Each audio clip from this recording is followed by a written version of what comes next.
Aureliano did not leave Melquiades' room for a long time. He learned by heart the fantastic legends of the crumbling book, the synthesis of the studies of Hermann de Grebel, the notes on the science of demonology, the keys to the philosopher's stone, the centuries of Nostradamus, and his research concerning the plague, so that he reached adolescence without knowing a thing about his own time, but with the basic knowledge of a medieval man. Any time that Santa Sofia de la Piedad would go into his room, she would find him absorbed in his reading. At dawn, she would bring him a mug of coffee without sugar, and at noon a plate of rice and slices of fried plantain, which were the only things eaten in the house since the death of Aureliano II. She saw that his hair was cut, picked off the nets, took into his eyes the old clothing that she found in forgotten trunks, and when his mustache began to appear, she brought him Colonel Aureliano Buendia's razor and the small cord he had used as a shaving mug. None of the latter's children had looked so much like him, not even Aureliano Jose, particularly in respect to the prominent cheekbones and the firm and rather pitiless line of the lips. As had happened to Ursula with Aureliano II when the latter was studying in the room, Santa Sofia de la Piedad thought that Aureliano was talking to himself. Actually, he was talking to Melquiades.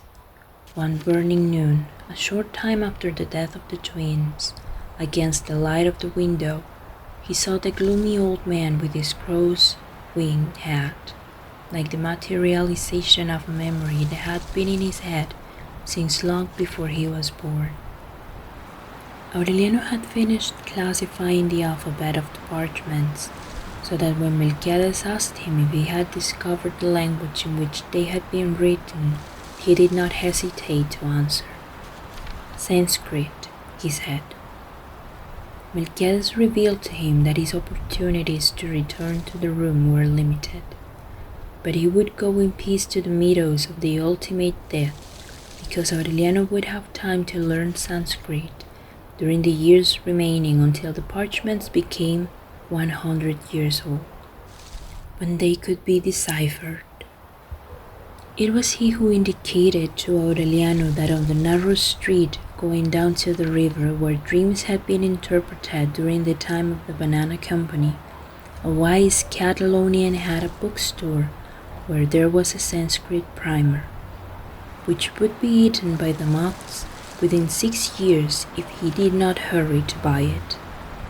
For the first time in her long life, Santa Sofia de la Piedad let a feeling show through, and it was a feeling of wonderment.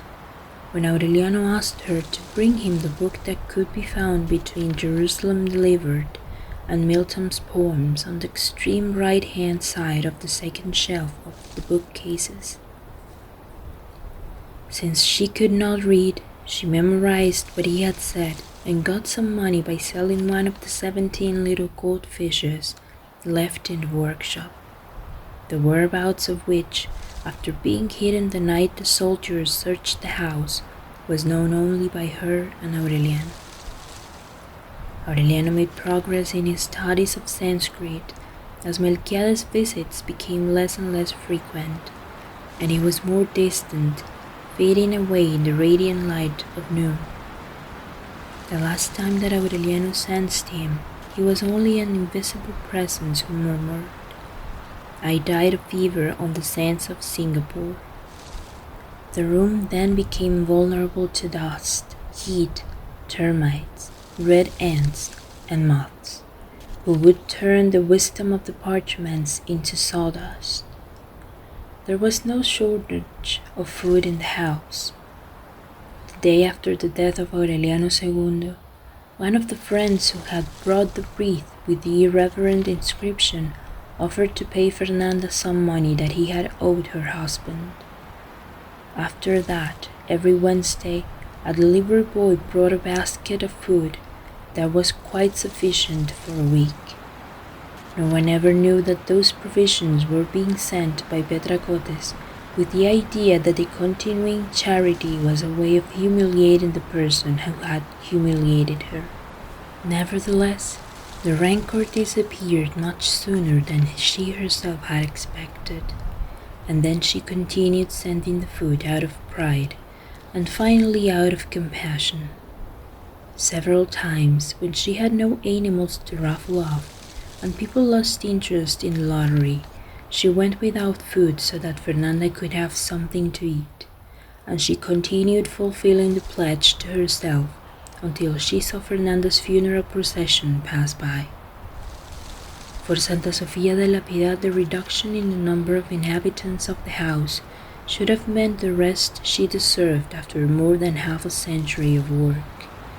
Never a lament had been heard from the stealthy, impenetrable woman who had sown in the family the angelic seed of Remedios' beauty and the mysterious solemnity of José Arcadio II, who dedicated a whole life of solitude and diligence to the rearing of children, although she could barely remember whether they were her children or grandchildren, and who took care of Aureliano as if he had come out of her womb, not knowing herself that she was his great-grandmother. Only in a house like that was it conceivable for her always to sleep on a mat she laid out on the pantry floor in the midst of the nocturnal noise of the rats, and without telling anyone, that one night she had awakened with a frightened feeling that someone was looking at her in the darkness, and that it was a poisonous snake crawling over her stomach. She knew that if she had told Ursula, the latter would have made her sleep in her own bed. But those were times where no one was aware of anything unless it was shouted on the porch, because with the bustle of the bakery, the surprises of the war, the care of the children, there was not much room for thinking about other people's happiness. Petracotes, whom she had never seen, was the only one who remembered her. She saw to it that she had a good pair of shoes for street wear, that she always had clothing, even during the times when the rebels were working only through some miracle. When Fernanda arrived at the house, she had good reason to think that she was an ageless servant, and even though she heard it several times that she was her husband's mother, it was so incredible that it took her longer to discover it than to forget it. Santa Sofía de la Piedad never seemed bothered by that lowly position. On the contrary, one had the impression that she liked to stay in the corners, without a pause, without a complaint, keeping clean and in order the immense house that she had lived in ever since adolescence, and that, especially during the time of the Banana Company, was more of a barracks than a home. But when Ursula died, the superhuman diligence of Santa Sofía de la Piedad, her tremendous capacity for work, began to fall apart. It was not only that she was old and exhausted, but overnight the house was plunged into a crisis of senility. A soft moss grew up the walls. When there was no longer a bare spot in the courtyard, the weeds broke through the cement of the porch, breaking it like glass, and out of the cracks grew the same yellow flowers that Ursula had found in the glass with Melquiades' false teeth a century before. With neither the time nor the resources to halt the challenge of nature, Santa Sofía de la Piedad spent the day in the bedrooms driving out the lizards who would return at night. One morning she saw that the red ants had left the undermined foundations, crossed the garden, climbed up the railing, where the begonias had taken on an earthen color, and had penetrated into the heart of the house. She first tried to kill them with a broom, then with insecticides, and finally with lye. But the next day they were back in the same place, still passing by, tenacious and invincible. Fernanda, writing letters to her children, was not aware of the unchecked destructive attack. Santa Sofía de la Piedad continued struggling alone, fighting the weeds to stop them from getting into the kitchen, pulling from the walls the tassels of spider webs which were rebuilt in a few hours, scraping off the termites. But when she saw that Melquiades' room was also dusty and filled with cobwebs, even though she swept and dusted 3 times a day, and that in spite of her furious cleaning it was threatened by the debris and the air of misery that had been foreseen only by Colonel Aureliano Buendia, the young officer, she realized that she was defeated. Then she put on her worn Sunday dress, some old shoes of Ursula's, and a pair of cotton stockings that Amaranta Ursula had given her, and she made a bundle out of the 2 or 3 changes of clothing that she had left. "I give up," she said to Aureliano. "This is too much house for my poor bones." Aureliano asked her where she was going, and she made a vague sign, as if she did not have the slightest idea of her destination. She tried to be more precise, however, saying that she was going to spend her last years with a first cousin who lived in Riohacha. It was not a likely explanation. Since the death of her parents, she had not had contact with anyone in town or received letters or messages, nor had she been heard to speak of any relatives. Aureliano gave her 14 little goldfishes because she was determined to live with only what she had, 1 peso and 25 cents. From the window of the room he saw her cross the courtyard with her bundle of clothing, dragging her feet and bent over by her ears, and he saw her reach her hand through an opening in the main door and replace the bar after she had gone out. Nothing was ever heard of her again. When she heard about the flight, Fernanda rented for a whole day as she checked trunks, dressers, and closets, item by item, to make sure that Santa Sofía de la Piedad had not made off with anything. She burned her fingers trying to light a fire for the first time in her life, and she had to ask Aureliano to do her the favor of showing her how to make coffee. With time, he was the one who took over the kitchen duties. Fernanda would find her breakfast ready when she arose, and she would leave her room again only to get the meal that Aureliano had left covered on the embers for her, which she would carry to the table to eat on linen tablecloths and between candelabra, sitting at the solitary head of the table facing 15 empty chairs. Even under those circumstances, Aureliano and Fernanda did not share their solitude, but both continued living on their own, cleaning their respective rooms while the cobwebs fell like snow on the rose bushes, carpeted the beams, cushioned the walls. It was around that time that Fernanda got the impression that the house was filling up with elves. It was as if things, especially those for everyday use, had developed a faculty for changing location on their own. Fernanda would waste time looking for the shears that she was sure she had put on the bed, and after turning everything upside down she would find them on a shelf in the kitchen, where she thought she had not been for 4 days. Suddenly there was no fork in the silver chest, and she would find 6 on the altar and 3 in the washroom. That wandering about of things was even more exasperating when she sat down to write. The inkwell that she had placed at her right would be on the left.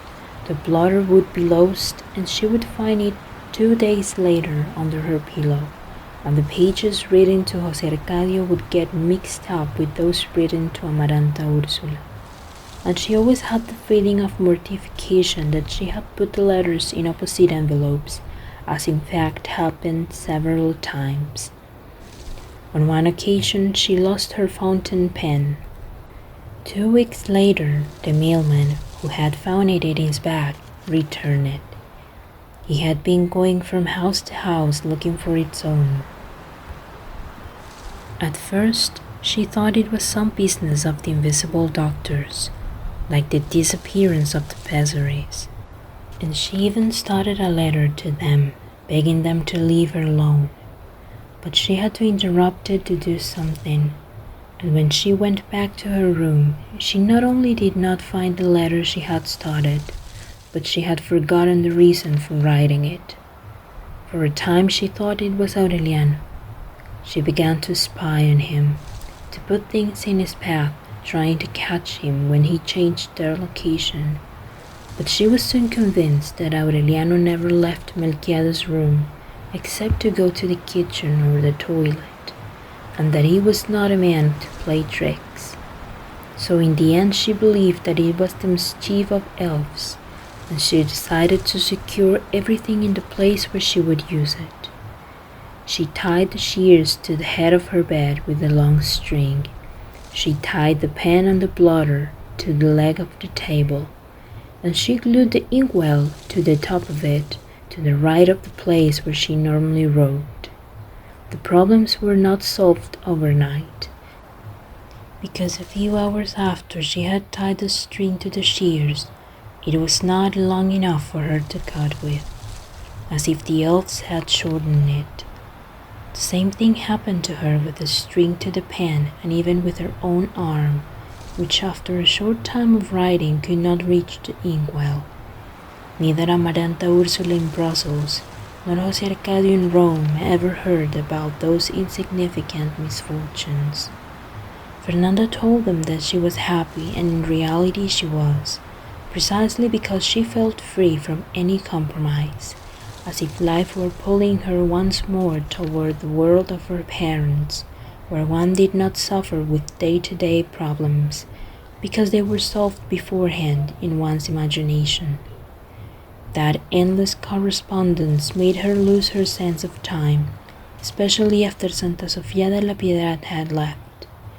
She had been accustomed to keep track of the days, months, and years, using as points of reference the dates set for the return of her children. But when they changed their plans time and time again, the dates became confused, the periods were mislaid, and one day seemed so much like another that one could not feel them pass. Instead of becoming impatient, she felt a deep pleasure in the delay. It did not worry her that many years after announcing the eve of his final vows, Jose Arcadio was still saying that he was waiting to finish his studies in advanced theology in order to undertake those in diplomacy, because she understood how steep and paved with obstacles was the spiral stairway that led to the throne of St. Peter. On the other hand, her spirits rose with news that would have been insignificant for other people, such as the fact that her son had seen the Pope. She felt a similar pleasure when Amaranta Ursula wrote to tell her that her studies would last longer than the time foreseen, because her excellent grades had earned her privileges that her father had not taken into account in his calculations. More than 3 years had passed since Santa Sofia de la Piedad had brought him the grammar when Aureliano succeeded in translating the first sheet. It was not a useless chore, but it was only a first step along a road whose length it was impossible to predict, because the text in Spanish did not mean anything. The lines were in code. Aureliano lacked the means to establish the keys that would permit him to dig them out. But since Melquiades had told him that the books he needed to get to the bottom of the parchments were in the wise Catalonian store, he decided to speak to Fernanda so that she would let him get them. In the room devoured by rubble, whose unchecked proliferation had finally defeated it, he thought about the best way to frame the request. But when he found Fernanda taking her meal from the embers, which was his only chance to speak to her, the laboriously formulated request stuck in his throat and he lost his voice. That was the only time that he watched her.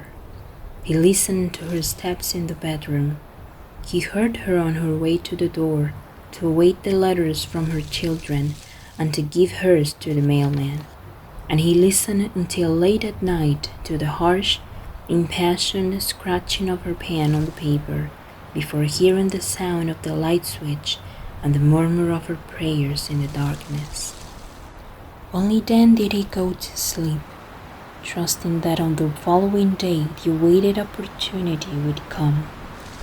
He became so inspired with the idea that permission would be granted that one morning he cut his hair, which at that time reached down to his shoulders, shaved off his tangled beard, put on some tight-fitting pants and a shirt with an artificial collar that he had inherited from he did not know whom, and waited in the kitchen for Fernanda to get her breakfast.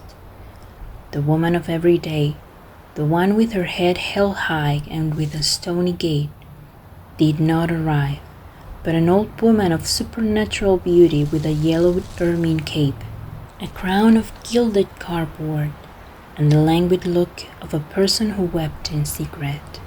Actually, ever since she had found it in Aureliano Segundo's trunks, Fernanda had put on the moth-eaten queen's dress many times. Anyone who could have seen her in front of the mirror, in ecstasy over her own regal gestures, would have had reason to think that she was mad. But she was not. She had simply turned the royal regalia into a device for her memory.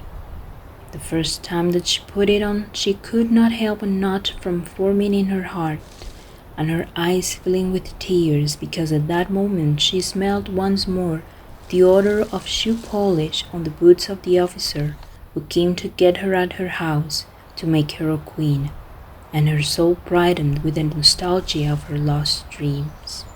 She felt so old, so worn out, so far away from the best moments of her life, that she even yearned for those that she remembered as the worst, and only then did she discover how much she missed the whiff of oregano on the porch, and the smell of the roses at dusk, and even the bestial nature of the parvenus. Her heart of compressed ash, which had resisted the most telling blows of daily reality without strain, fell apart with the first waves of nostalgia. The need to feel sad was becoming a vice as the years eroded her. She became human in her solitude. Nevertheless, the morning on which she entered the kitchen and found a cup of coffee offered her by a pale and bony adolescent with a hallucinated glow in his eyes, the claws of ridicule tore at her.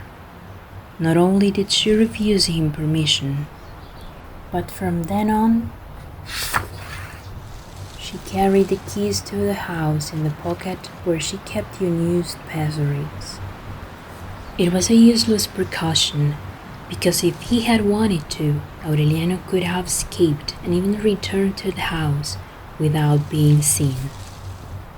But the prolonged captivity, the uncertainty of the world, the habit of obedience had dried up the seeds of rebellion in his heart, so that he went back to his enclosure, reading and rereading the parchments and listening until very late at night to Fernanda sobbing in her bedroom. One morning he went to light the fire as usual, and on the extinguished ashes he found the food that he had left for her the day before. Then he looked into her bedroom and saw her lying on the bed covered with the ermine cape, more beautiful than ever, and with her skin turned into an ivory casing.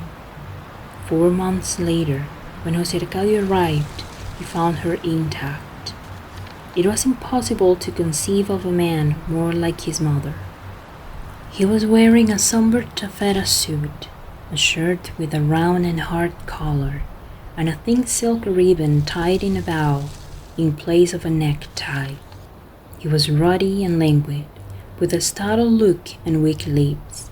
His black hair, shiny and smooth, parted in the middle of his head by a straight and tired line, had the same artificial appearance as the hair on the saints. The shadow of a well-uprooted beard on his paraffin face looked like a question of conscience. His hands were pale, with green veins and fingers that were like parasites, and he wore a solid gold ring with a round sunflower opal on his left index finger. When he opened the street door, Aureliano did not have to be told who he was to realize that he came from far away. With his steps, the house filled up with the fragrance of the toilet water that Ursula used to splash on him when he was a child in order to find him in the shadows.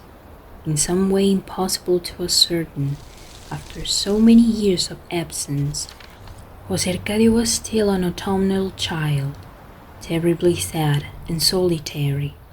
He went directly to his mother's bedroom, where Aureliano had boiled mercury for 4 months in his grandfather's water pipe to conserve the body according to Melquiades' formula. José Arcadio did not ask him any questions. He kissed the corpse on the forehead and withdrew from under her skirt the pocket of keys in which contained 3 as yet unused pezzeries and the key to her cabinet. He did everything with direct and decisive movements, in contrast to his languid look. From the cabinet, he took a small damascene chest with the family crest and found on the inside, which was perfumed with sandalwood, the long letter in which Fernanda unburdened her heart of the numerous truths that she had hidden from him. He read it standing up, avidly but without anxiety, and at the 3rd page he stopped and examined Aureliano with a look of second recognition. "So," he said, with a voice with a touch of razor in it, "you're the bastard. I'm Aureliano Buendía. Go to your room," José Arcadio said. Aureliano went and did not come out again, even from curiosity, when he heard the sound of the solitary funeral ceremonies. Sometimes from the kitchen he would see José Arcadio strolling through the house, smothered by his anxious breathing, and he continued hearing his steps in the ruined bedrooms after midnight. He did not hear his voice for many months, not only because José Arcadio never addressed him, but also because he had no desire for it to happen, or time to think about anything else but the parchments. On Fernanda's death, he had taken out the next to the last little fish and gone to the wise Catalonian's bookstore in search of the books he needed.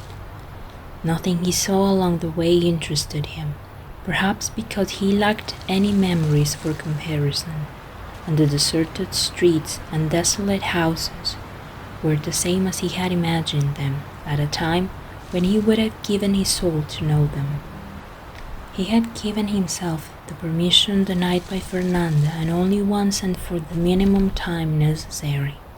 So without pausing, he went along the 11 blocks that separated the house from the narrow street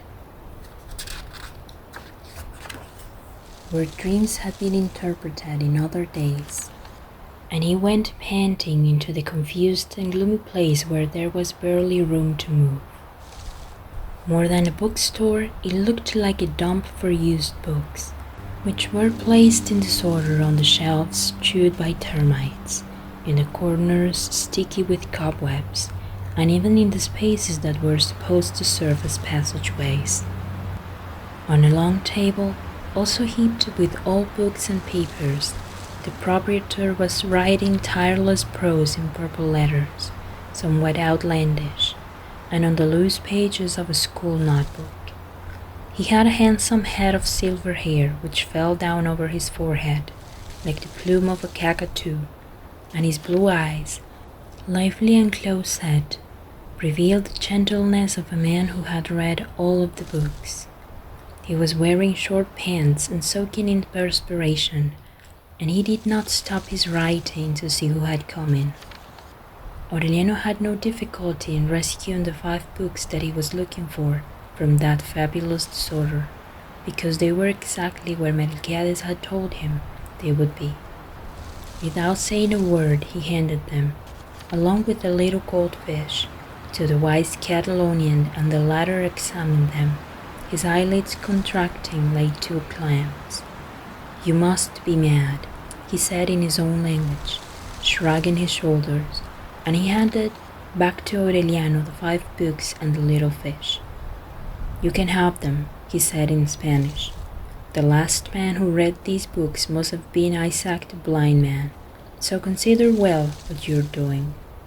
Jose Arcadio restored Mem's bedroom and had the velvet curtains clean and mended along with the damask on the canopy of the vice-regal bed, and he put to use once more the abandoned bathroom, where the cement pool was blackened by a fibrous and rough coating.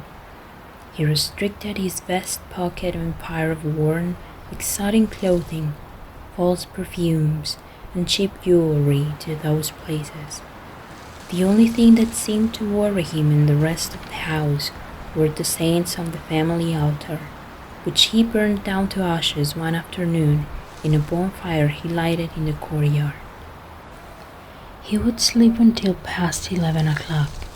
He would go to the bathroom in a shabby robe with golden dragons on it, and a pair of slippers with yellow tassels, and there he would officiate at a rite which for its care and length recalled Remedios the Beauty. Before bathing he would perfume the pool with the salts that he carried in 3 alabaster flagons. He did not bathe himself with a gourd, but would plunge into the fragrant waters and remain there for 2 hours floating on his back, lulled by the coolness and by the memory of Amaranta. A few days after arriving, he put aside his taffeta suit, which in addition to being too hot for the town, was the only one that he had, and exchanged it for some tight-fitting pants very similar to those worn by Pietro Crespi during his dance lessons, and a silk shirt woven with thread from living caterpillars and with his initials embroidered over the heart. Twice a week he would wash the complete change in the tub and would wear his robe until it dried because he had nothing else to put on. He never ate at home. He would go out when the heat of siesta time had eased and would not return until well into the night. Then he would continue his anxious pacing, breathing like a cat and thinking about Amaranta. She and the frightful look of the saints in the glow of the nocturnal lamp were the 2 memories he retained of the house. Many times during the hallucinating Roman August, he had opened his eyes in the middle of his sleep and had seen Amaranta rising out of a marble-edged pool with her lace petticoats and bandage on her hand, idealized by the anxiety of exile. Unlike Aureliano José, who tried to drown that image in the bloody bog of war, he tried to keep it alive in the sink of concupiscence while he entertained his mother with the endless fable of his pontifical vocation. It never occurred either to him or to Fernanda to think that their correspondence was an exchange of fantasies.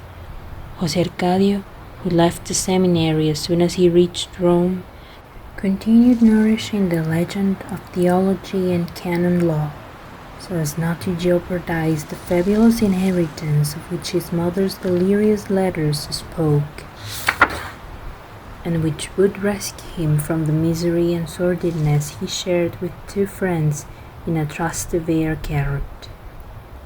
When he received Fernanda's last letter, dictated by the foreboding of imminent death, he put the leftovers of his false splendor into a suitcase and crossed the ocean in the hold of a ship where immigrants were crammed together like cattle in a slaughterhouse, eating cold macaroni and wormy cheese.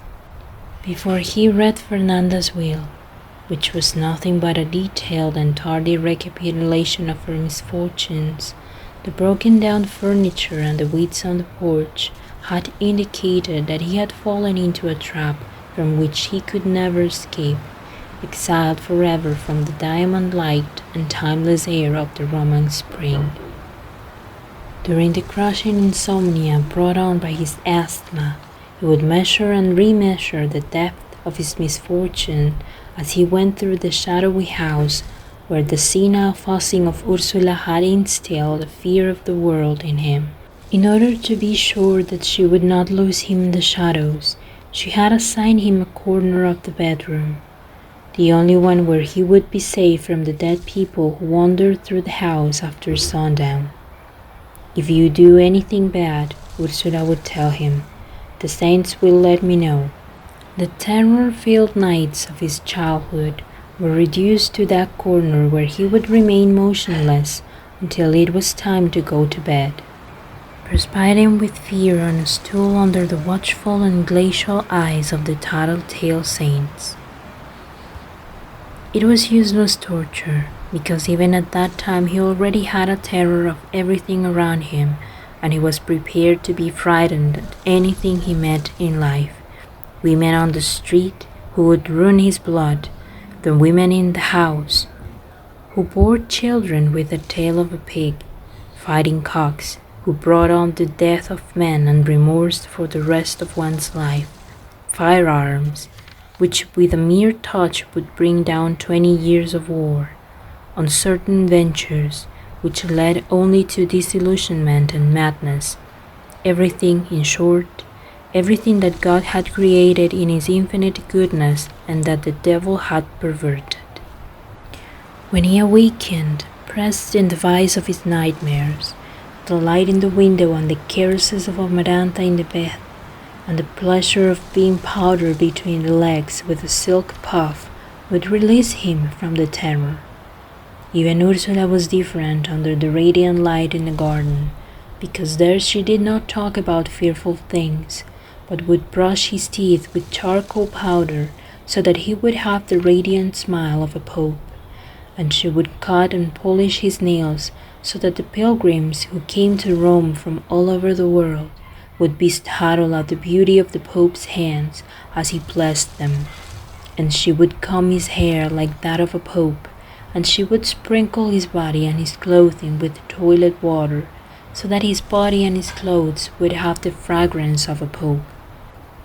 In the courtyard of Castel Gandolfo he had seen the Pope on a balcony making the same speech in 7 languages for a crowd of pilgrims, and the only thing, indeed, that had drawn his attention was the whiteness of his hands, which seemed to have been soaked in lye, the dazzling shine of his somber clothing, and the hidden breath of cologne.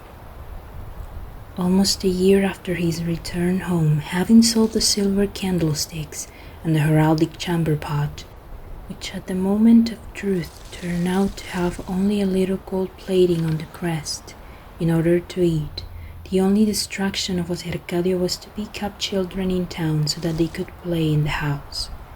He would appear with them at siesta time and have them skip rope in the garden, sing on the porch, and do acrobatics on the furniture in the living room while he would go among the groups giving lessons in good manners.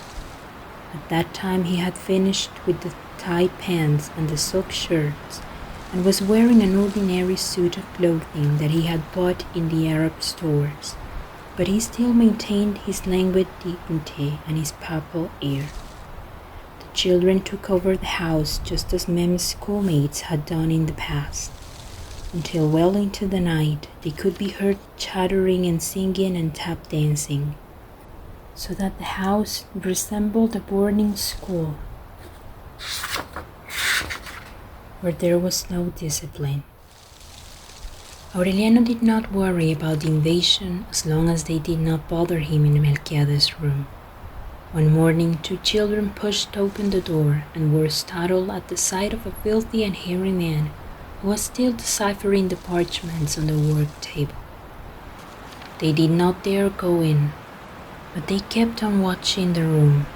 They would peep in through the cracks, whispering. They threw live animals in through the transom, and on one occasion they nailed up the door and the window, and it took Aureliano half a day to force them open.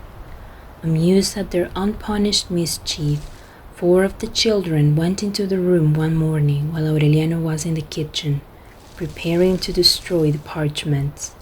But as soon as they laid hands on the yellowed sheets, an angelic force lifted them off the ground and held them suspended in the air until Aureliano returned and took the parchments away from them. From then on, they did not bother him. The 4 oldest children, who wore short pants in spite of the fact that they were on the threshold of adolescence, busied themselves with Jose Arcadio's personal appearance. They would arrive earlier than the others and spend the morning shaving him, giving him massages with hot towels, cutting and polishing the nails on his hands and feet, and perfuming him with toilet water. On several occasions they would get into the pool to soap him from head to toe as he floated on his back thinking about Amaranta. Then they would dry him, powder his body, and dress him. One of the children, who had curly blonde hair and eyes of pink glass like a rabbit, was accustomed to sleeping in the house. The bonds that linked him to Jose Arcadio were so strong that he would accompany him in his asthmatic insomnia, without speaking, strolling through the house with him in the darkness. One night, in the room where Ursula had slept, they saw a yellow glow coming through the crumbling cement, as if an underground sun had changed the floor of the room into a pane of glass. They did not have to turn on the light. It was sufficient to lift the broken slabs in the corner where Ursula's bed had always stood, and where the glow was most intense, to find the secret crypt that Aureliano II had worn himself out, searching for during the delirium of his excavations. There were the 3 canvas sacks closed with copper wire, and inside of them the 7,214 pieces of 8, which continued glowing like embers in the darkness. The discovery of the treasure was like a deflagration. Instead of returning to Rome with a sudden fortune, which had been his dream maturing in misery, Jose Arcadio converted the house into a decadent paradise. He replaced the curtains and the canopy of the bed with new velvet, and he had the bathroom floor covered with paving stones and the walls with tiles.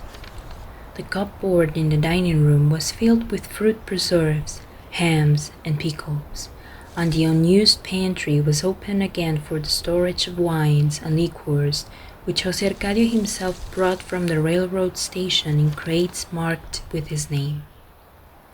One night he and the 4 oldest children had a party that lasted until dawn. At 6 in the morning, they came out naked from the bedroom, drained the pool, and filled it with champagne. They jumped in en masse, swimming like birds flying through a sky gilded with fragrant bubbles, while Jose Arcadio floated on his back on the edge of the festivities, remembering Amaranta with his eyes open. He remained that way, wrapped up in himself, thinking about the bitterness of his equivocal pleasures until after the children had become tired and gone in a troop to the bedroom, where they turned down the curtains to dry themselves, and in the disorder they broke the rock crystal mirror into 4 pieces and destroyed the canopy of the bed in the tumult of lying down. When Jose Arcadio came back from the bathroom, he found them sleeping in a naked heap in the shipwrecked bedroom. Inflamed, not so much because of the damage as because of the disgusting pity that he felt for himself in the emptiness of the Saturnalia. He armed himself with an ecclesiastical cat o' 9 tails that he kept in the bottom of his trunk, along with a hair shirt and other instruments of mortification and penance, and drove the children out of the house, howling like a madman and whipping them without mercy, as a person would not even have done to a pack of coyotes. He was done in with an attack of asthma that lasted for several days and that gave him the look of a man on his deathbed. On the 3rd night of torture, overcome by asphyxiation, he went to Aureliano's room and asked him the favor of buying some powders to inhale at a nearby drugstore. So it was that Aureliano went out for a 2nd time. He had to go only 2 blocks to reach the small pharmacy with dusty windows and ceramic bottles with labels in Latin, where a girl with the stealthy beauty of a serpent of the Nile gave him the medicine, the name of which Jose Arcadio had written down on a piece of paper. The second view of the deserted town, barely illuminated by the yellowish bulbs of the street lights, did not awaken in Aureliano any more curiosity than the first. José Arcadio had come to think that he had run away when he reappeared, panting a little because of his haste. Dragging legs that enclosure and lack of mobility had made weak and heavy. His indifference toward the world was so certain that a few days later José Arcadio violated the promise he had made to his mother and left him free to go out whenever he wanted to. "I have nothing to do outside," Aureliano answered him. He remained shut up, absorbed in the parchments, which he was slowly unraveling and whose meaning, nevertheless, he was unable to interpret. José Arcadio would bring slices of ham to him in his room, sugared flowers which left a spring-like aftertaste in his mouth, and on 2 occasions a glass of fine wine. He was not interested in the parchments, which he thought of more as an esoteric pastime, but his attention was attracted by the rare wisdom and the inexplicable knowledge of the world that his desolate kinsman had. He discovered then that he could understand written English, and that between parchments he had gone from the first page to the last of the 6 volumes of the encyclopedia as if it were a novel. At first, he attributed to that the fact that Aureliano could speak about Rome as if he had lived there many years, but he soon became aware that he knew things that were not in the encyclopedia, such as the price of items.